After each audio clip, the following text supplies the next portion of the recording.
मान्यवर विभाग संघ चालक श्रीमान चंद्रशेखर जी, माननीय जिला संघ चालक श्रीमान गुरुदीप जी, और यहाँ सोलन में इस कार्यक्रम में उपस्थित आदरणीय बंधुओं, आदरणीय बहनों, जैसा कि गीत में उन्होंने बताया कि 100 वर्ष हमारी इस कार्य को हो गए। 100 वर्ष पूर्व नागपुर में राष्ट्रीय स्वयंसेवक संघ के संस्थापक डॉक्टर हेडगेवार जी ने एक कार्य प्रारंभ किया था।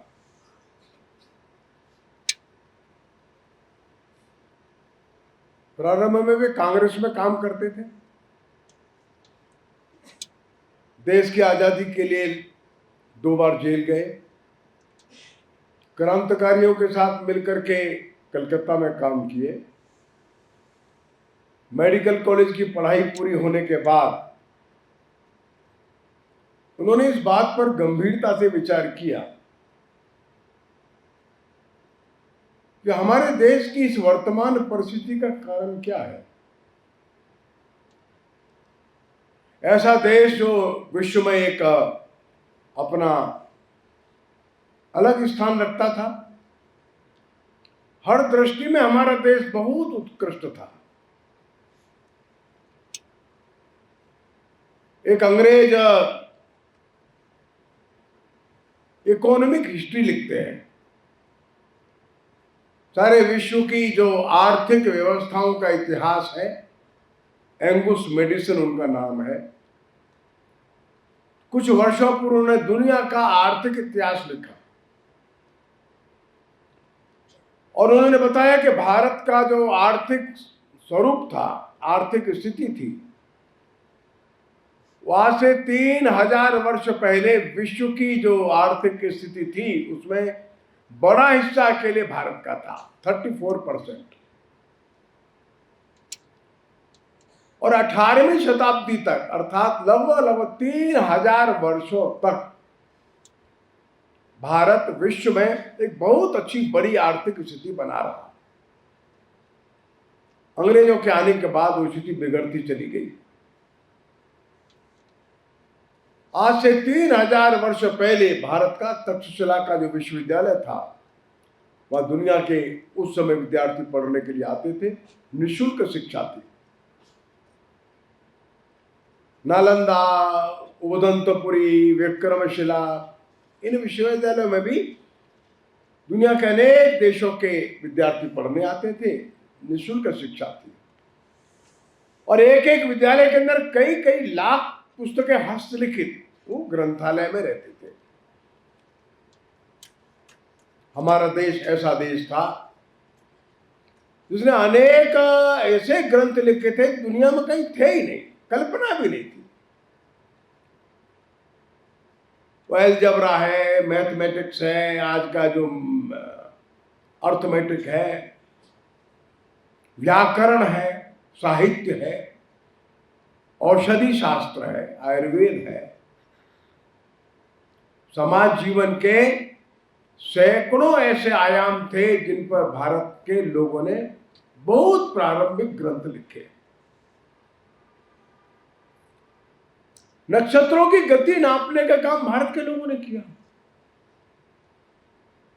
ऋग्वेद काल से नक्षत्र, पुष्य नक्षत्र कौन से समय आता है, रोहिणी नक्षत्र कब आता है, मृगशिरा नक्षत्र कब आएगा,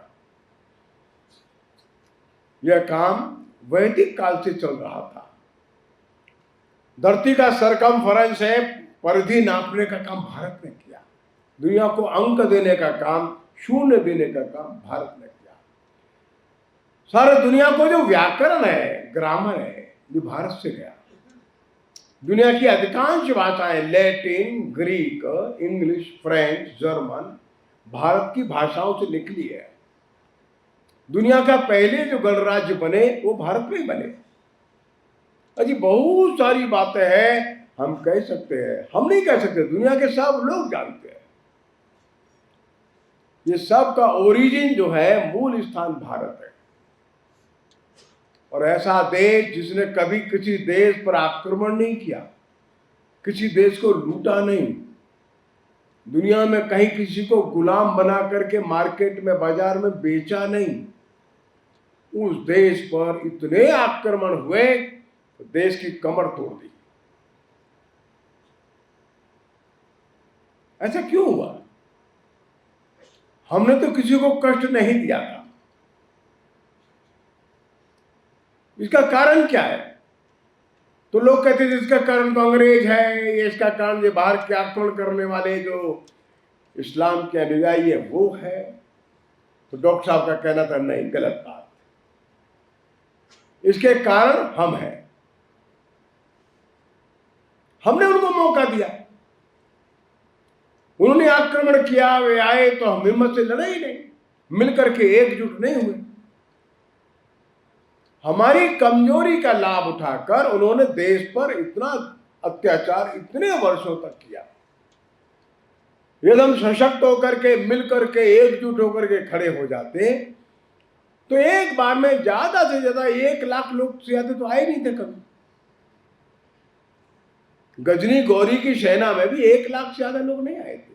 अंग्रेज जो आया तो 1 लाख सेना लेकर थोड़ा आया था, और करोड़ों का देश पराधीन हो जाता था। क्यों? क्योंकि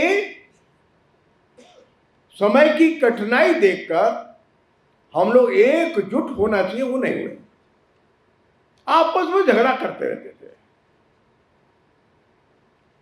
और इसलिए हमारी जो एकजुटता का अभाव है, हमारी जो एकता का अभाव है, समाज के विषयों पर हम मिलकर के विचार करें, मिलकर के सोचें, मिलकर के निर्णय करें, मिलकर के काम करें, यह अभाव है। ये सामूहिक चिंतन, सामूहिक विश्लेषण, सामूहिक निर्णय और सामूहिक जो एफर्ट्स होते हैं, प्रयत्न होते हैं, उनका अभाव है। उन्होंने इस बात को बहुत लोगों के साथ चर्चा भी की, लेकिन सबने कहा बात तो डॉक्टर साहब आप ठीक कह रहे हैं, करेगा कौन? ये तो बड़ा कठिन काम है। उत्तर भारत के लोग हैं, ये दक्षिण भारत के लोग हैं, ये पूर्व भारत है, पश्चिम भारत है, ये हिंदी भाषी है, ये तमिल, बंगला, असमिया, तेलुगु, कन्नड़ बोलने वाले लोग हैं, ये ब्राह्मण लोग हैं, ये अनुसूचित वर्ग के लोग हैं, ये क्षत्रिय लोग हैं, ये वैश्य लोग हैं, ये ग्रामीण लोग हैं, ये नगरीय लोग हैं, अनुसूचित जाति के लोग हैं। इनको इकट्ठा कौन करेगा? आप बात तो अच्छी कहते हैं, लेकिन इनको इकट्ठा करके रखना, जोड़ना और इनको एक प्रकार से विचार करने लायक इनका मन बनाना, ये तो बड़ा कठिन काम है डॉक्टर साहब। तो डॉक्टर हेडगेवार जी ने कहा कोई बात नहीं, कठिन है तो हम करेंगे। और देखिए, एक ऐसे व्यक्ति ने जो नागपुर में बड़े सामान्य से परिवार में जन्मे थे, कलकत्ता मेडिकल कॉलेज से मेडिकल की पढ़ाई करके आए, घर में गरीबी थी, लेकिन कोई मेडिकल का हॉस्पिटल खोलना, नौकरी खोलना करना नहीं किया। बस एक बात के लिए उनका कमिटमेंट पक्का था, ये जो काम है सारे देश के समाज को इकट्ठा करने का, वो मैं करूंगा, और देश के उस समाज को इकट्ठा करूंगा जो इस धरती के प्रति प्रेम रखता है, आत्मीयता रखता है। मैं उस समाज को इकट्ठा करूंगा जो हजारों हजारों वर्षों से इसी देश में रहता है, इस देश पर आक्रमण करने वाले लोगों को शत्रु मानता है।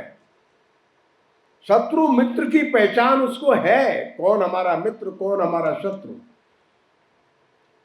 ऐसे समाज को मैं इकट्ठा करूंगा, उस समाज का नाम है हिंदू। बंधु और बहनों, ये बात अपने को ध्यान में रखना है, जब हिंदू कहते हैं तो ये कोई ऐसा रिलीजन नहीं है जो पश्चिम से आए रिलीजन, ऐसा रिलीजन ये नहीं है।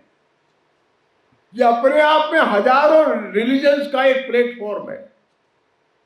एक किताब को मानने वाले ऐसे लोग हिंदू नहीं हैं, हजारों किताबों को मानते हैं, जो बड़ी लाइब्रेरी में इनका विश्वास है, वे हिंदू है। हिंदू वे हैं जो हजारों प्रकार के विचारों को अपना ही मानते हैं। हिंदू वे हैं जो इस मातृभूमि को अपना मानते हैं। हिंदू वे हैं जो दुनिया के सब लोगों की मंगल कामना करते हैं। हिंदू वे हैं जो पूजा पद्धति, साधना, आराधना की सबको छूट देते हैं, सबको स्वातंत्र देते हैं, सब करो, और सबका सम्मान भी करते हैं।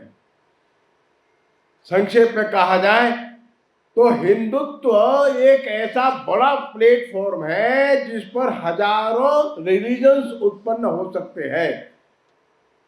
जैसे बड़े जंगल में सैकड़ों पेड़ पैदा होते हैं, बड़ा बरगद का पेड़ भी है और छोटी सी घास भी है, बड़े बड़े ताड़ के वृक्ष भी है, बड़े बड़े आप कह सकते हैं जो चीड़ के वृक्ष है, देवदार के वृक्ष है, वो भी है, और छोटे से पौधे भी खिलते रहते हैं। कोई पौधा किसी को हानि नहीं पहुंचाता है, अपने अपने सामर्थ्य से फलते फूलते हैं। कुछ पौधे हजारों वर्ष चलते, कुछ पौधे 1 वर्ष 2 वर्ष में खत्म हो जाते हैं। हिंदुत्व का ऐसा प्लेटफॉर्म है जिस पर सबको अपना अपना विचार रखकर फलने फूलने की स्वतंत्रता है,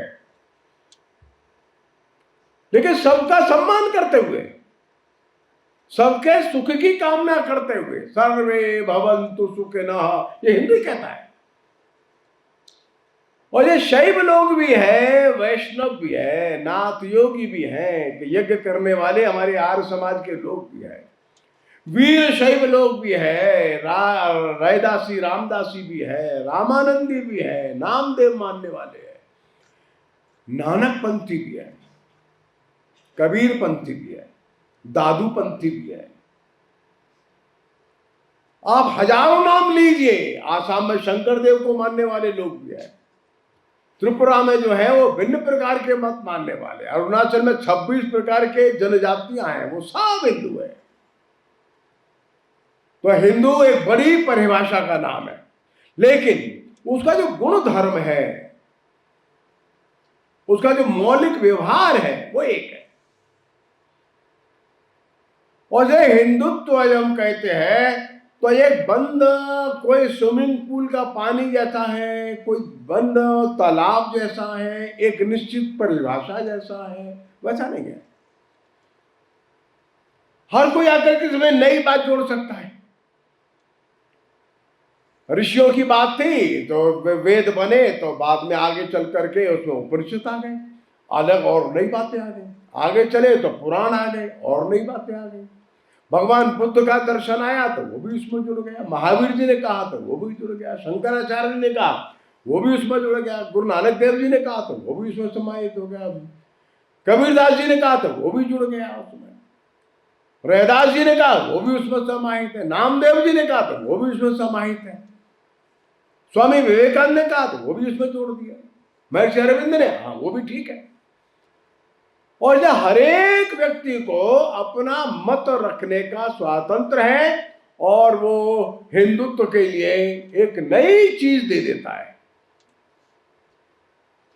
बहुत अच्छा कोई गार्डन बगीचा बना और माली आपने रखा, एक माली ने बहुत अच्छा बना दिया, बहुत सुंदर, थोड़ी देर बाद माली बूढ़ा हो गया तो चला गया, दूसरा माली आया, नौजवान माली आया, वो 10 20 25 और भी उसने गार्डन देखे थे। उसने कहा कि बाबूजी मैं इसमें कुछ जोड़ दूं, हाँ जोड़ दो बेटा तुम। उसने लगाया, ला कुछ हैंगिंग पौधे लगाते हैं, यहाँ से गमला लटकाओ, यहाँ से ऐसा लटकाओ, उसने और अच्छा कर दिया। 10 साल बाद वो भी चला गया, तीसरा माली आ गया, उसने कहा बाबूजी थोड़ा मैं सुधार कर दूं, हाँ तुम भी कर दो। उसने बड़े बड़े पेड़ों के ऊपर ऑर्किड्स लगा दिए और अच्छा सुंदर हो गया, वो चला गया, अगला आया, मैं भी कुछ जोड़ दूं, हाँ तुम भी जोड़ दो। हर माली आता है उसमें 25-50 प्रकार के नए पौधे जोड़ देता है। इसका नाम हिंदुत्व है। ये बहती हुई ऐसी एक नदी है गंगा जी की तरह, जो एक समय समय पर हर स्थान पर एक नई धारा को अपने साथ जोड़ लेती है और गंगा बनी रहती है, प्रवाह निरंतर रहता है। बंधुओं, इसका नाम हिंदुत्व है। एक निश्चित परिभाषा, एक डेफिनेशन, एक निश्चित फ्रेम, एक निश्चित वॉल्यूम, उसमें कोई भी परिवर्तन करने की क्षमता किसी में न हो, इसका नाम हिंदुत्व नहीं है। इसलिए हम कहते हैं ये कोई रिलीजन नहीं है, ये लीग ऑफ रिलीजन्स है। एक बड़ा प्लेटफॉर्म है, बहती हुई एक महानदी का रूप है, बड़ा घना विशाल जंगल जैसा है। बड़े बड़े विचित्र लोग आते हैं, इसमें डुबकी मारते हैं और इसके साथ मिल जाते हैं। बड़ी बड़ी जातियां आती हैं, बर्बर, हूण आए, ग्रीक आए, कुषाण आए, शक आए, ऑस्ट्र आए, चौंड्र आए, और जिन्होंने दुनिया भर में हजारों हजारों गांव जला दिए, ऐसे लोग आए और भारत में आकर के चुपचाप यहाँ के समाज में मिल गए। जैसे गंगा जी में आप देखें, किसी बड़ी नदी में देखो आप, तो उसमें आपको गोल गोल गोल गोल पत्थर दिखाई देते हैं, है ना। ये गोल पत्थर तो नदी में आके नहीं गिरते, नदी में आके गिरते तो टेढ़े मेढ़े हैं। पहाड़ से टूटता है, पत्थर टूटता है तो छोटे छोटे छोटे टुकड़े में बिखर जाता है, नुकीले टुकड़े होते हैं सब। लेकिन उस नदी के जल प्रवाह के कारण से वो राउंडिश राउंडिश होते जाते, गोल गोल गोल गोल गोल गोल हो जाते, आकार छोटा हो आकार बड़ा हो। यह जल का जो प्रवाह होता है वह उनके नुकीले कोनों को घिस देता है, गोल कर देता है, राउंडिश कर देता है, और वे सब नदी के अंदर पड़े रहते हैं। हिंदुत्व एक ऐसा प्रवाह है जो इन बर्बर जातियों के ऐसे नुकीले कोने थे, इनका स्वभाव बहुत खराब था, क्रूर थे। हूण जो लोग आए ना, हूण तो अकेले अगर रोम में ही देखें तो 100 गांव को जला करके आए थे, 100 से ज्यादा। उनके रास्ते में जो पड़ता था उनको जला देते थे, लूट लेते थे। भारत में भी आए, भारत में हार गए। जो हार गए तो मिल गए तो कहां है पता ही नहीं चलता कहां है। और हम में भी हो सकता है, आप में भी हो सकता है। एस्टिमेट कर गए, सबको पचा लिया और आनंद से पचाया। ऐसा नहीं हत्याकांड मचा करके सबको मार दिया, ऐसा नहीं किया। जैसा स्पेन और फ्रांस के लोगों ने अमेरिका में जाकर के किया, ऐसा नहीं किया। इंग्लैंड के लोगों ने जाकर के ऑस्ट्रेलिया में किया, ऐसा नहीं किया। और स्थानीय लोगों को समाप्त कर दिया, ऐसा नहीं किया। बल्कि उन लोगों को बहुत अच्छे से अपने अंदर समाया। जब कनिष्क था, कनिष्क कौन था? बाहर से आया हुआ एक राजा था, लुटेरा था। लेकिन जब भारत में आ गया और भारत के विद्वानों के साथ इसकी चर्चा होती थी, और मुख्य रूप से इसकी चर्चा जो नागार्जुन है, अश्वघोष है, इनसे होती थी। तो नागार्जुन, अश्वघोष, इनके साथ मिलते बात करते करते करते करते विनम्र होता चला गया और यहाँ के बौद्ध मत में मिल गया। लेकिन इसने सिक्के डाले अपने कनिष्क ने। उस सिक्कों को आप देखिए, उसमें शिव भी है, उसमें बुद्ध भी है, यज्ञ की वेदी भी है, उसमें त्रिशूल भी है, उसमें वृषभ भी है, गाय भी है। वो सिक्के ऐसे बनाता था कि उस समय भारत में जो जो मत पंथ थे उन सबको उसमें ले आता था। इतना बड़ा मन इसका हो गया कनिष्क का। मिनिएंडर था, मिनिएंडर भी अच्छा ही था। भारत में आकर के मिलिंद हो गया। इसकी चर्चा नागसेन नाम के से चलती थी। नागसेन ने इसको समझाया, भारत का मत विचार दर्शन। वो मिनिएंडर जो था वो मिलिंद हो गया, बौद्ध बन गया। हेलियोडोरस आया था, वो ग्रीक था, और हेलियोडोरस ग्रीक जो था ये तो वैष्णव बन गया। और भोपाल के पास, विदिशा के पास का बड़ा स्तंभ खड़ा हुआ है, उस पर लिखा हुआ है, मैं हेलियोडोरस अब परम भागवत बन गया। बंधुओं, इसका नाम हिंदुत्व है। यह किसी के साथ शत्रुता नहीं रखता। जब हमने कहा सर्वे भवन्तु सुखिनः, तो दिन रात हमको परेशान करता है पाकिस्तान। हमने ये नहीं कहा है पाकिस्तान को छोड़कर सर्वे भवन्तु सुखिनः, ऐसा तो नहीं कहा है। उनके लोग भी सुखी रहे, उनकी बुद्धि भी ठीक रहे, हे भगवान इनको सुखी रखो। और ये हिंदुत्व को जो नैरो साइंस में देखना चाहते हैं, वे पश्चिमी जगत के जो रिलीजन्स हैं उनके समकक्ष रखने की कोशिश करते हैं, वो गलत है। डॉक्टर हेडगेवार ने कहा, मेरा जो हिंदुत्व और हिंदू समाज है वो विश्व में किसी को भी शत्रु नहीं मानता। हमारा जो हिंदू धर्म, हिंदू विचार, हिंदू दर्शन है, वो मनुष्य छोड़िए, जीव जगत को भी अपना मानता है। जो हम कहते हैं सर्वे भवन्तु सुखिनः, ये मनुष्यों के लिए तो है, केवल मनुष्यों के साथ साथ ये पक्षी भी सुखी रहे, जीव जगत सुखी रहे, ये नदियां भी आनंद से बहे, ये जंगल भी अच्छे रहे, पहाड़ भी ठीक रहे। सर्वे में तो सब है, केवल मनुष्य नहीं है, सब। ओम द्यौ शांति अंतरिक्ष गौ शांति पृथ्वी शांति आपः शांति। क्या बोला हमने? पृथ्वी भी शांत रहे, ये जल है ये अशांत न हो जाए, औषधियां जो है ये शांत रहे, वनस्पतियां जो है ये भी शांत है, शांत सर्वगम शांति, सब शांत रहे, सब शांत रहे, सब आनंद में रहे। भाई साहब, ये है हिंदुत्व। हम किसी के विरोधी नहीं है। तो डॉक्टर साहब ने कहा इस विचार को जो मानते हैं, इस धरती को मां मानते हैं, इस धरती के सुख में सुखी होते हैं, इस धरती के आनंद में आनंदित होते हैं, दुख में दुखी होते हैं, वो लोगों को मैं संगठित करूंगा। एक शाखा पर 15, 20, 25 ऐसे छोटे छोटे से अपने किशोर स्वयंसेवक, कक्षा 8, 9, 10 में पढ़ने वाले, उनको लेकर के एक शाखा लगाई। लोगों ने कहा अरे डॉक्टर साहब क्या हो गया आपकी बुद्धि को, आपको समझ में आता है कि नहीं आता है? देश की आजादी की लड़ाई चल रही है, अरे 6, 7, 8 के बच्चों को कबड्डी खिलाते हैं आप, इनको कहते हैं आप बुगदर घुमाओ, इनको कहते हैं आप सूर्य नमस्कार करो, एक गीत का है कहलवा रहे इनसे, आप ये क्या करेंगे बच्चे? डॉक्टर साहब ने ऐसे लोगों की बात सुन करके उनको कोई उत्तर देने का प्रयास ज्यादा नहीं किया। बोले आपका कहना बिल्कुल ठीक है, उसके लिए मैं हूं, और भविष्य के लिए बच्चे, ये 10 साल बाद ये सब बच्चे बड़े हो जाएंगे। जो वाला हाई स्कूल में पढ़ रहा है, एक 12th करेगा, बीए करेगा, एमए करेगा, कितना 6 वर्ष लगेगा केवल। 12th करेगा, बीए करेगा, एमए करेगा, 6 वर्ष में जवान हो जाएगा। ये जो 7th 8th में पढ़ रहा है ये थोड़ा 10 साल में हो जाएगा। लेकिन 10 साल में ये बालक जो है ये समझदार हो जाएंगे, और ये बात कि ये मैं इस देश का नागरिक हूं, इस देश के वर्तमान परिदृश्य को हम बदल देंगे।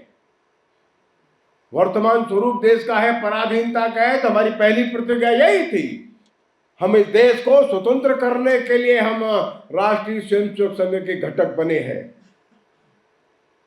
अर्थात कक्षा 5, 6, 7, 8 में पढ़ने वाले बालक एक 6, 7, 8 वर्षों के अंदर बड़े होते चले गए, और जो जो बालक बड़ा होता चला गया उसने डॉक्टर साहब को पूछा, डॉक्टर साहब बताओ क्या करना है? डॉक्टर वहां शाखा लगाओ, तुम वहां शाखा लगाओ, तुम वहां शाखा लगाओ। उद्देश्य केवल एक ही है, हर जगह के हमारे बालक तरुण अपने इस मातृभूमि को प्रेम करने वाले हों, मातृभूमि के लिए समय देने वाले हों, इस देश का जो भी संकट है उसको दूर करने का प्रयत्न करने वाले हों। कोई तरह का काम देश का होगा वो हम करेंगे, ये मन में पक्का संकल्प चाहिए, और हम करेंगे माने मैं करूंगा। देखते देखते शाखाओं की संख्या बढ़ी, और आज देश का कोई जिला ऐसा नहीं हमारी शाखा ना हो, कोई ब्लॉक ऐसा नहीं शाखा ना हो, अनेक गांवों में शाखा है, और प्रतिदिन लगने वाली शाखाओं की संख्या हो गई 90,000, 90,000। हमारे स्वयंसेवक जो शाखा में आते हैं, अपने आप को स्वयंसेवक मानते हैं, उनकी संख्या हो गई 40 लाख। और जो जो स्वयंसेवक बड़े होते गए तो उनकी रुचि के अनुसार उनको अलग अलग काम मिलने लगे। चलो भाई, शिक्षा जगत में एक अच्छा पर्व। अभी आपने सुना ये बालिकाएं बहनें अभी वंदे मातरम गा करके गई हैं, यहाँ पे विद्यालय चलता है, वो एक विद्यालय है। ऐसे 14,000 विद्यालय देश में चलाते हैं हमारे स्वयंसेवक। एक संगठन बनाया विद्या भारती, इस विद्या भारती नाम का एक संगठन है, उसके अंदर जुड़ी हुई और संस्थाओं की संख्या मैं समझता हूँ कम से कम 500-700 संस्थाएं हैं उससे जुड़ी है। हर प्रांत में अलग संस्था है, कई जिलों में अलग संस्था है, चलाते सब विद्या मंदिर, शिशु मंदिर है। 35 लाख बच्चे पढ़ते हैं, 40 लाख बच्चे पढ़ करके बाहर आ गए। अभी पिछले 3 महीने से केवल विद्या भारती के जो हमारे बच्चे हैं, विद्यार्थी हैं, और हमारी समितियों के लोग हैं, इनमें जो महिलाएं हैं, इनके परिवार की महिलाएं हैं, उनके एकत्रीकरण हुए, 26,000 एकत्रीकरण हुए, 26,000, जिनमें आने वाली बहनों महिलाओं की संख्या लगभग 35 लाख से अधिक है। अभी चल रहे हैं, हमको उम्मीद है लगभग 40 लाख महिलाएं उन सम्मेलनों में आ जाएंगी। बता क्या रहे? बता एक ही बात रहे, देखो जहां जहां आप रहती हैं वहां के सब परिवारों के साथ संबंध अच्छा रखो, बच्चों को अभी से प्रशिक्षित करो, पड़ोस के बच्चों को भी बुलाओ। बच्चे नशे से मुक्त कैसे होंगे, दिमाग लगाओ। बच्चे शराब न पीवे, बच्चे एडिक्शन में न जावे, दिमाग लगाओ। बच्चे फिजूल खर्ची न करें, बच्चे हिंदुत्व के बारे में कुछ छोटा मोटा जाने। बच्चों को संस्कार देने का काम आप करो। कूड़ा बाहर मत फेंको, सफाई का संदेश आप लोग दो। अब ये देश गंदा देश नहीं, साफ देश होना चाहिए। हमारा कुटुंब, हमारा परिवार संस्कार का केंद्र बनना चाहिए। बंधुओं, केवल एक ही संगठन की महिलाओं ने इतने बड़े कार्यक्रम कर डाले। मजदूर संघ के कार्यकर्ता है, वो लोग 1 करोड़ उनकी मेंबरशिप है, हमारे स्वयंसेवक चलाते हैं। समाज के लोगों को लेकर उन्होंने भारतीय मजदूर संघ खड़ा किया। समाज के लोगों को लेकर के हमारे स्वयंसेवकों ने किसान संघ प्रारंभ किया। वहां 60 लाख सदस्य किसान संघ के हैं। ऐसे देश भर में लगभग 40 अखिल भारतीय संगठन प्रारंभ किए। अखिल भारतीय विद्यार्थी परिषद भी है, शैक्षिक महासंघ भी है। विदेशों में भी हिंदू समाज का काम अच्छा होना चाहिए। ऐसे लगभग 50 देशों में स्वयंसेवक काम कर रहे हैं, वहां भी शाखाएं लगाते हैं। और आनंद की बात ऐसी है, मैं 3 वर्ष पूर्व कीनिया गया था, नैरोबी, तो वहां 7 देशों के लोगों का शिविर लगाता है। 5 दिन का शिविर था, 450 कार्यकर्ता आए थे। युगांडा, तंजानिया, यहां से आई थी, इथोपिया, केनिया। तो नैरोबी के पास के एक कुछ गांव में हमको लेकर के गए, भाई साहब यह लोकल शाखा दिखाने के लिए चलते, चलो। तो केनिया के गांव में शाखा लग रही थी। लगाने वाले कौन? वही लोग थे, वही के केनियन है। उनको हम लोग कहते हैं तुम अपने देश के बारे में विचार करो, तुम्हारा देश का मूल तत्व क्या है उसको पकड़ो, अपने समाज में अनुशासन लाने का प्रयत्न करो, अपने समाज में नशा मुक्ति लो, बच्चों को संस्कार दो। और वहां विदेशों में शाखाएं चलती है, हिंदुओं की भी चलती है, लोकल लोगों की चलती है। ये कीनिया का राष्ट्रीय स्वयंसेवक संघ होगा, भारत का नहीं, कीनिया का। हिंदू लोग आपको बताएंगे एक डिसिप्लिन्ड, एक फैमिली सिस्टम कैसा होता है, वो लागू करो। वो कहते हाँ हमारे करिए आप, ये काम भी संघ का है। अभी सीमावर्ती गांव है, चाइना का बॉर्डर है, पाकिस्तान का बॉर्डर है, बांग्लादेश का बॉर्डर है, भूटान का बॉर्डर है, म्यांमार का बॉर्डर है। वहां पर देशद्रोही शक्तियां न रहे, वहां देशभक्त लोग रहे, वहां अपने विद्यालय चले, वहां संगठन थोड़ा मजबूत हो। कौन घुसपैठिया आ गया, कौन कॉन्स्पिरेसी करता है, कौन तस्करी करता है, कौन ड्रग लाता है, कौन हमारी इंफॉर्मेशन विदेश पहुंचाता है। ऐसे सीमावर्ती गांवों की संख्या भी लगभग 20-22 हजार है, जो सीमा के गांव हैं। उन गांवों में विद्यालय चाहिए, अपना काम चाहिए, और कहीं की हिंदू संख्या बहुत कम है। वहां के लोग कहते भाई हम तो केवल 20% है, हमारे बच्चों के लिए विद्यालय भी नहीं है। अब एक बंगाल में गया तो कलकत्ता के हमारे व्यापारियों ने बैठ करके निर्णय लिया, आप बताओ कहां का विद्यालय शुरू करना, हम करेंगे। तो 250 से ज्यादा विद्यालय केवल कलकत्ता के व्यापारियों ने पैसा देकर के खड़े किए। कहां? बांग्लादेश के बॉर्डर पर, सीमा पर। हिंदू बच्चों को संस्कार देने का काम हम करेंगे। ट्राइबल क्षेत्र है, वनवासी क्षेत्र है, वहां हजारों प्रकार के प्रकल्प चलाने का काम हमारा है। वो वनवासी बंधु हमारे हैं। वहां देशभक्ति का भाव होना चाहिए, नहीं तो ये अराष्ट्रीय शक्तियां वहां पहुंच जाती है। उनको समझाते, अरे भाई आप लोग जानते नहीं हैं, आप इस देश के मूल निवासी हैं, ओरिजिनली आप हैं। ये आर्य लोग बाहर से आए ना तो आपको ढकेल दिया जंगल में, आप मूल निवासी हैं। और ऐसा दिमाग में बैठाल करके उनको संघर्ष के लिए खड़ा करना, वहां अपना काम खड़ा करना जरूरी है। हाँ ठीक है, आप भी मूल निवासी हैं भाई, और यहाँ सोलन में रहने वाले भी मूल निवासी हैं, दिल्ली वाले भी मूल निवासी हैं, कोई अमूल निवासी नहीं है। ये बाहर से आर्य आए, ये थ्योरी गलत है, ये कॉन्कॉक्टेड है, ये कॉन्स्पिरेसी है। जब अंग्रेजों को ये लगा कि यहाँ के लोग वेल सिविलाइज्ड है, बड़े बड़े उन्नति किए हुए लोग हैं, तो ऐसे कैसे बता दें कि हमारे गुलाम लोग उन्नति किए हुए लोग हैं? तो वेद जिन्होंने दिए तो बड़े सुसंस्कृत लोग थे, वे तो, उनका व्याकरण अच्छा था, भाषा अच्छी थी, उनका चिंतन करने का स्तर बहुत ऊंचा था। अरे तो ये लोग बाहर से आए थे, ये कहाँ पामीर का पठार है, कोकेशिया है, वहां से आए थे, माइग्रेट करके आए थे। यहाँ के लोगों के पास तो घोड़े ही नहीं थे, घोड़े आर्य लाए थे। और जो सिंधु घाटी की सभ्यता है, हड़प्पा है, ये आर्य लोगों ने नष्ट कर दिया। ये मूल निवासी है, ये थ्योरी ला करके भारत में स्थापित कर दी। हमारा जो 7th 8th क्लास का बालक है या 9th 10th का है या पीजी कर रहा है या प्रोफेसर भी हो गया, वो यही पढ़ाता है हम बाहर से आए थे। इसके खिलाफ खड़ा करने का काम हमारा है, ये गलत है। और आज भगवान की कृपा से आज सैकड़ों बड़े बड़े प्रोफेसर खड़े हो गए जिन्होंने शोध करके कहा नहीं, गलत था, आर्य बाहर से नहीं आए, आर्य यहीं के हैं, हजारों साल से है, 10 20 हजार साल से भारत में ही पैदा हुई ये सभ्यता है। अब एक ज्ञानेश्वर चौबे करके प्रोफेसर है काशी हिंदू विश्वविद्यालय, वो डीएनए टेस्ट करते हैं।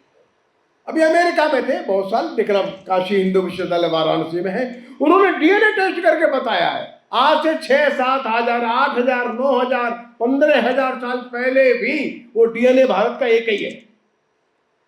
20 हजार साल पहले भी डीएनए जो निकल रहा है हड्डी में, वो डीएनए भारत का ही है, बाहर से आया वो डीएनए नहीं है। वो डीएनए जो 20 हजार साल नीचे निकल रहा है जमीन के अंदर, और आज का डीएनए एक है, 90% एक है, 95% एक है, 98% एक है।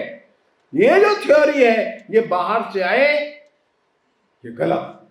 डॉक्टर अंबेडकर जी ने भी यही कहा था, आर्य लोग बाहर से नहीं आए, ये गलत बात है। आर्य जो नाम है ये कोई ट्राइब का नाम नहीं है, ये रेस का नाम नहीं है। आर्य गुणवाचक संज्ञा है। सर्वे भवन्तु सुखिनः जो हम लोग बोलते हैं, सब सुखी रहे, हम कहते हैं कृणवन्तो हि विश्वमार्यम, हम सारे विश्व को आर्य बनाएंगे। तो हमको किसी की रेस थोड़ी बदल देंगे, आर्य बनाएंगे माने सबको सुसभ्य बनाएंगे। ये काम भी हमारे स्वयंसेवक सारे समाज के साथ मिलकर के कर रहे हैं। बहुत लोग कहते हैं कि भारत जो है एक देश था ही नहीं, अनेक देश मिलकर के देश बनाए। क्यों? सारी दुनिया में एक लैंग्वेज का एक नेशन बन जाता है। जर्मन बोलने वाले जर्मनी में है, फ्रेंच बोलने वाले फ्रांस में है, स्पेनिश बोलने वाले स्पेन में है, पुर्तगीज बोलते हैं वो पुर्तगाली है, आयरिश बोलते हैं वे आयरिश है। भारत में तो कितनी भाषा बोलते हैं भाई, हर लैंग्वेज एक नेशन है, अंग्रेजों ने फैलाया। भारत ऐसा देश नहीं है जैसा कि जर्मनी फ्रांस ये बने ना। हम हजारों बोलियों को साथ लेकर के चलते हैं भाई, हजारों बोलियां, लेकिन हजारों बोलियां जो है एक ही मूल तत्व को प्रकट करती है। तमिल में भी कृष्ण भक्ति है, कन्नड़ में भी कृष्ण भक्ति है, वहां भी राम भक्ति है, उड़िया में भी कृष्ण भक्ति है, मथुरा में भी कृष्ण भक्ति है, राजस्थान में भी कृष्ण भक्ति है, रामायण सर्वत्र है, मूल दर्शन एक है। अंग्रेजों ने जो विष फैलाया था नाना प्रकार से, उस सबको दूर करने का काम धीरे धीरे धीरे धीरे धीरे धीरे राष्ट्रीय स्वयंसेवक संघ कर रहा है। शताब्दी वर्ष में हम लोग चाहते हैं सारा देश अब हिम्मत से खड़ा हो जाए, अब अनुकूलता है। अब हिंदू समाज कुछ मात्रा में जागरूक तो हुआ है। राम मंदिर का जब प्राण प्रतिष्ठा 22 जनवरी 2024 को हुई, 7 लाख गांव में लोगों ने कार्यक्रम किया। आपने भी किया होगा। हर गांव में जहां हम लोगों ने समाचार नहीं भी दे पाए, वहां भी लोग कार्यक्रम कर रहे थे। बट टेलीविजन पर सुन करके सब लोग शुरू कर दिया। अपने अपने गांव में घंटा घड़ियाल, अपना मंदिर सजाना, आरती करना, हनुमान चालीसा करना, जो जहां जैसा उत्सव कर रहे थे। भंडारा चल रहा था। क्यों? राम जी का मंदिर बन रहा था। क्यों भाई? आपसे क्या मतलब है? तमिलनाडु में, केरल में, कर्नाटक में, गोवा में? नहीं, राम जी हमारे हैं। ये है राष्ट्रीय एकत्व का प्रतीक। राम को एक राजा मात्र नहीं है, राम सारे हिंदू समाज के लिए एक आदर्श है। ये हिंदू समाज जागृत हुआ। राम जन्मभूमि का जो निधि संग्रह चल रहा था, समर्पण लोग कर रहे थे, तो अनुमान नहीं आ रहा था हम कितने जगह जा पाएंगे, हम कितने लोगों के पास संपर्क कर पाएंगे। लेकिन देखिए, हम लोग लगभग 6 लाख गांव तक चले गए। हमारे कार्यकर्ता, साधु, सन्यासी, विश्व हिंदू परिषद, सब लोग मिलकर 6.5 लाख गांव, 12 करोड़ लोगों ने कंट्रीब्यूट किया। आज तक के दुनिया के इतिहास में किसी एक भवन के निर्माण के लिए इतने लोगों ने कभी भी समर्पण कंट्रीब्यूशन नहीं किया। राम मंदिर के लिए किया। 12 करोड़ लोगों का कंट्रीब्यूशन आया। यह अपने आप में इस बात का प्रतीक है कि हिंदू समाज अब कुछ मात्रा में क्यों न हो जाग रहा है। अब हमारी अपेक्षा है क्रमांक 1, हिंदू का घर थोड़ा सा संस्कार वाला घर बन जाए। हिंदू के बच्चे हिंदुत्व के बारे में थोड़ा बहुत जाने। थोड़ा गीता है, थोड़ा रामायण है, कुछ हमारा उपनिषद है, कुछ हनुमान चालीसा है, जो जहां जैसी सुविधा हो वैसा जाने। हिंदू समाज के बच्चे जो है हिंदुत्व के मूल सिद्धांतों के बारे में जाने। और ये जानने का काम विद्यालय को छोड़ दीजिए, घर में घर के लोगों को देना। हर हिंदू के घर में छोटा सा क्यों न हो, एक ग्रंथालय हो मातृभाषा का। अपनी अपनी मातृभाषा में एक ग्रंथालय रखो। 100, 200, 300 पुस्तकें रखो। महादेवी वर्मा की बहुत अच्छी पुस्तक है, सूर्यकांत त्रिपाठी निराला की है, रामचंद्र शुक्ल है, महावीर द्विवेदी है, हजारीप्रसाद द्विवेदी है। कितने ग्रंथ है हमारे पास हिंदी के। सैकड़ों कविताएं हैं, सैकड़ों नाटक हैं, सैकड़ों कहानियां हैं, उपन्यास हैं, बड़े बड़े प्रवचन हैं। रखिए ना आप। कभी कभी बच्चों के साथ मिल करके उनको सुनाइए। हिंदू का परिवार नशे से मुक्त होना चाहिए। महिलाओं की, पुरुषों की, सबकी जिम्मेदारी अपना घर, अपना मोहल्ला नशे से मुक्त करो। बहुत बड़ा कलंक ये है पूरे समाज में, इसे मुक्त करना। और दूसरा काम है, हिंदू समाज अब जातिगत भेदभाव से ऊपर उठे। हम ऐसा कोई व्यवहार न करें जो जातिगत उच्चता, एक जातिगत निम्नता, ऐसा भाव मन में रखे। तो भगवान को मानते, ईश्वर को मानते, वे सब हिंदू है, सब पवित्र है। स्वामी विवेकानंद कहते थे कि तुम तभी हिंदू कहलाने के लायक हो जब इस नाम को रखने वाला व्यक्ति तुम्हारी आंखों के सामने खड़ा होता है, कोई भाषा बोलता है, किसी भी प्रांत से आया है, तुमको लगता है तुम्हारा अपना भाई आ गया। क्या तुमको लगता है? अगर तुमको लगता है तो तुम हिंदू कहलाने के लायक हो। तो सामने खड़ा व्यक्ति अपने आप को हिंदू कहता है, वो कष्ट में है। तुमको लगता है कि तुमको कष्ट हुआ, या तुमको कष्ट हुआ और उसको दूर करने के लिए तुम प्रयत्न करते हो, तो तुम हिंदू कहलाने के लायक हो। ये स्वामी जी ने ऐसा बोला, कई वाक्य ऐसे बोले। अब ये समय आ गया, अब सारा हिंदू समाज मिलकर के खड़ा हो और जातिगत वैमनस्य, छोटा बड़ा, ये भावना धीरे समाप्त कर दीजिए। हमारा जो मोहल्ले में सफाई करने वाला बालक है, या हमारा प्रेस करके कपड़ा लाता है, माली है, ड्राइवर है, कोई चौकीदार है, कोई भी काम करता है, स्नान करके आ जाए, मेरे घर में ठीक प्रकार से बैठ सकता है, हमारे घर में जलपान नाश्ता कर सकता है। बंधुओं, जो राम और शिव को मानते हैं उनसे हम दूरी बनाएंगे तो अच्छी बात नहीं। शत्रु लोग तैयार खड़े हैं हिंदू समाज को तोड़ने के लिए। वो न भी खड़े हो तो भी हिंदू समाज का हर एक व्यक्ति मेरे लिए पवित्र है। ये दूसरा काम है। तीसरा काम है हम पेड़ों का संरक्षण करें, जो गिरने वाला पानी है उसको बचावें, कम से कम जल का उपयोग करें, पॉलीथीन को बचावें, उपयोग न करें पॉलीथीन का, प्लास्टिक का। पर्यावरण में प्रदूषण तेजी से बढ़ रहा है। सारी दुनिया इस पर्यावरण के संकट से परेशान है। सारी दुनिया में ग्लोबल वार्मिंग चल रहा है, ग्लेशियर मेल्टिंग चल रहा है। 30% ग्लेशियर पिघल चुके है ही नहीं, समाप्त हो गए। नदियों में पानी हर साल कम होता जा रहा है। इस साल केवल 2 बार बर्फ पड़ी है हिमालय पर। जो केदारनाथ जनवरी महीने में ही ढक जाता था, वो केदारनाथ जो है वो नहीं ढका अभी तक। पूरा जनवरी बीत गया, लेकिन केदारनाथ में बर्फ बहुत कम, अभी पर 1 दिन बर्फ पड़ा है केवल। बंधुओं, ये ग्लोबल वार्मिंग है। एकदम वो बादल फट जाता है, एकदम पानी इतना गिरता है जो 1 साल में पानी गिरता था 1 दिन में गिर जाता है, गांव बह जाता है। पिछले इसी वर्ष जो है अकेले इस हिमाचल प्रदेश में 450-500 लोग इस लैंडस्लाइड में बह गए। उत्तराखंड में भी ऐसा हुआ, लेह लद्दाख में ऐसा हो गया। बाड़मेर जैसलमेर जहां पानी बिल्कुल नहीं पड़ता है वो बाढ़ आ गई है। हर साल पानी ज्यादा गिर रहा है, ये खतरा है। और जो यूएन के सेक्रेटरी गुटेरस है, वो 2 बार धमकी दिए, 2 बार चेतावनी भी दिए। वो बोले हैं ये जो डिगिंग करते हैं कोल का या ऑयल का, we are not digging coal and oil, we are digging our graves, हम अपनी कबर खोद रहे हैं। फिर एक बार बोले नाउ स्टॉप दिस मैडनेस, पागलपन को बंद करो, कंज्यूम करना कम करो, कम करो। हम दुनिया में जो देखते हैं उसको खरीद करके लाने की कोशिश करते हैं, गलत बात है।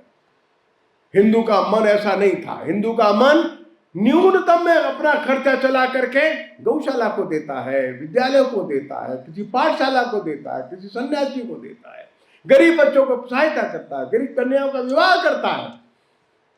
वो मन बिगड़ न जाए, अपने लिए सामान खरीदने में ही न लगा रह जाए। हर बार घड़ी का मॉडल बदलता है, कार का मॉडल बदलता है, नए नए कपड़े लाता रहता है। जितनी आवश्यकता है उतना ही लाइए, तब पर्यावरण बचेगा। अमेरिका जैसे देशों ने दुनिया को पागल बना करके रखा है। ये विज्ञापन की दुनिया, ये दिमाग में कीड़ा पैदा करती है, पागलपन पैदा करती है, ये एडिक्शन है। जो देखा उसको खरीद करके लाने की इच्छा मन में होने लगती है। हम चाहते हैं जो आवश्यक है वो जरूर लाइए, जो अनावश्यक है उसको रोकिए। बार बार सोचिए क्या जरूरी है, क्या लाना बहुत आवश्यक है, क्या इसके बिना काम नहीं बनेगा, तब लाइए। तो हम धरती के पर्यावरण के लिए योग्य वातावरण बना सकते हैं। पर्यावरण सारी धरती के लिए आवश्यक है। शुरुआत कौन करेगा? क्योंकि मितव्ययी जीवन एक साधना होती है। मितव्ययी जीवन ये कृपणता नहीं है, कंजूसी नहीं है, ये साधना है। महात्मा गांधी छोटा सा कपड़ा पहनते थे, वो बैरिस्टर थे, ज्यादा पहन सकते थे नहीं, कम, बहुत थोड़ा सा अल्पाहार करते थे, 6-7 खजूर खाते थे, आधा गिलास दूध पीते, इतना था।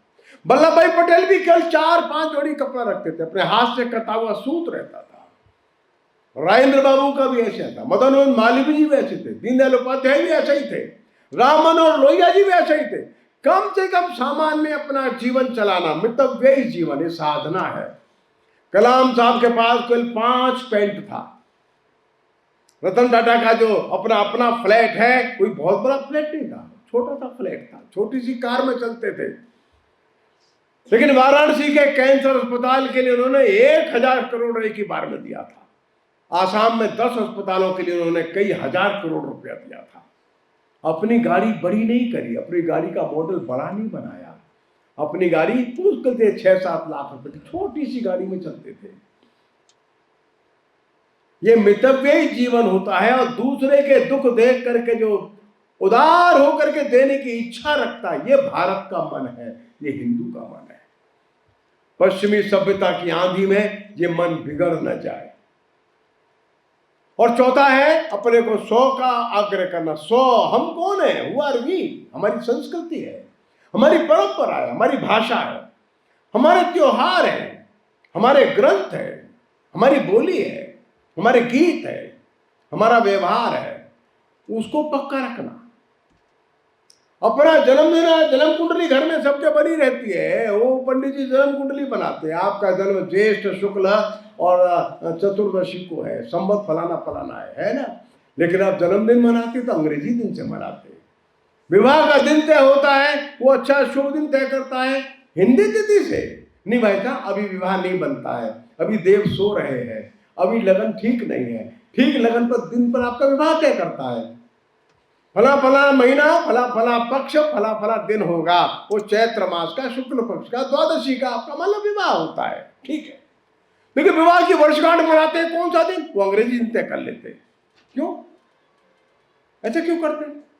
बच्चे का जन्मदिन मनाते हैं, वो अंग्रेजी से मनाते हैं, ऐसा क्यों करते हैं? बाहर का नाम पत्र लिखते हैं, वो अंग्रेजी में लिखते हैं, हिंदी में क्यों नहीं लिखते? अंग्रेजी में लिखो, हिंदी में भी लिख दो। 1000 वर्ष की गुलामी ने हमारे मन को पराधीन कर दिया। वो इतना बीमारी का कीटाणु इतना गहरा बैठ गया है, हमको ध्यान में नहीं आता है कि स्वदेश क्या है, स्व क्या है। और 5वीं बात है कि हमारे नागरिक कर्तव्य। हम एक स्वतंत्र देश के नागरिक हैं और संविधान हमारा है, संविधान जो कहता है अपने को करना है। अपने को अधिकार मिला वोट डालने का, अपने को अधिकार मिला नौकरी करने का, पढ़ाई करने का, प्रॉपर्टी खरीदने का, व्यापार करने का। लेकिन हमारी ड्यूटीज भी है, हमारे कर्तव्य भी है। नागरिक कर्तव्य में हम कूड़ा कहां फेंकते हैं? समय से अपना लाइसेंस ठीक रिन्यू कराते का, रेड लाइट पर कैसे चलते हैं, जीएसटी कितना देते हैं, इनकम टैक्स कितना देते हैं, सैकड़ों मुद्दे हैं। ये तिरंगा झंडा क्या कहता है, जनगण मन क्या कहता है, वंदे मातरम का पूरा भाव क्या है? एक अच्छे नागरिक के नाते से एक नागरिक कर्तव्य का बोध धीरे धीरे गहरा होना चाहिए। आजादी की लड़ाई कैसे लड़ी गई, कौन कौन लोग थे देश में, और 1000 साल में कौन कौन लोग कैसे लड़े, कैसे मरे, हमारी नई पीढ़ी को आता हो। तो नागरिक कर्तव्य 1, स्व का बोध ये 2, समरसता ये 3, कुटुंब का प्रबोधन 4 और पर्यावरण ये 5। ऐसा मिलाकर के 5 कर्तव्य हम सारे देश में सभी लोगों को आग्रह कर रहे हैं कि इस पर आगे बढ़े। बंधु और बहनों, ये 100 वर्ष हमको हुए हैं, शाखाएं हमारी अच्छी बढ़ रही है, इसमें भी सहयोग करिए आप लोग, और देश को एक नए रूप में हम विकसित कर सके। ये देश धरती पर कुछ देने के लिए खड़ा है।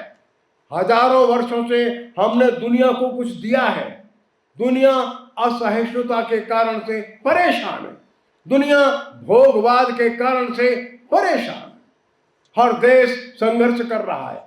ऐसी कठिन परिस्थिति में सबको मिलकर के कैसे रहना भारत सिखा सकता है। कंज्यूमरिज्म के बजाय मितव्ययी जीवन भारत सिखा सकता है। अनंत विविधताओं में कैसे समानता समरसता आती है भारत सिखा सकता है। ये दायित्व, ये रिस्पॉन्सिबिलिटी आज भारत के कंधों पर है, और ये एक डिवाइन रिस्पॉन्सिबिलिटी है, और ये केवल हमारे ही कंधों पर है। कोई ये दर्शन, एक विचार, ये मूल तत्व हमारे पास है, दुनिया में किसी के पास नहीं है। हम चाहते हैं भारत अब अगले एक 25, 30, 40 वर्षों में एक नए लक्ष्य की ओर आगे बढ़ेगा। वो वैश्विक लक्ष्य हमारा होगा। इस बीच में अपने को ठीक कर लेना है, अपनी छोटी मोटी बातें संभालते हुए एक वैश्विक दायित्व की ओर भारत आगे बढ़ेगा, हमारी ये अपेक्षा है। शताब्दी वर्ष में अपने देश की समस्त छोटी बड़ी समस्याओं का समाधान करते हुए वैश्विक परिदृश्य की ओर हम लोग आगे बढ़ेंगे। यह हमारा एक शताब्दी वर्ष का एक प्रकार का लक्ष्य है। मैंने आपके सामने इस पूरे विषय को, विचार को रखने की कोशिश की। नमस्कार।